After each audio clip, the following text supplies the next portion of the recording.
ఈరోజు అత్యంత శుభదినం. ఎందుకంటే 1914లో నిజాం స్టేట్లో ఉన్నప్పుడు నిజాం మనకి ఒక ఫైర్ ఇంజన్ కొనిచ్చారు హైదరాబాద్కి, మోరిస్ అని చెప్పేసి ఫైర్ ఇంజన్.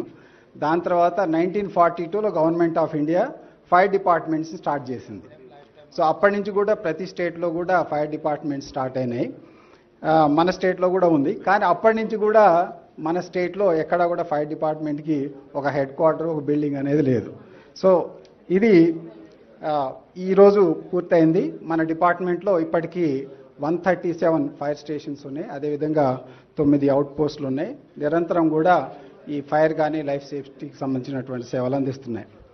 ఈ ఫైర్ డిపార్ట్మెంట్ యొక్క ప్రధాన లక్ష్యం అగ్ని ప్రమాదాల నుంచి కాపాడడం, అదేవిధంగా ఆస్తి నష్టాన్ని నిరోధించడం, తర్వాత ఈ న్యాచురల్ కానీ మ్యాన్ మేడ్ డిజాస్టర్స్ ఏమన్నా జరిగితే వాటిలో సహాయ చర్యలు చేయడం.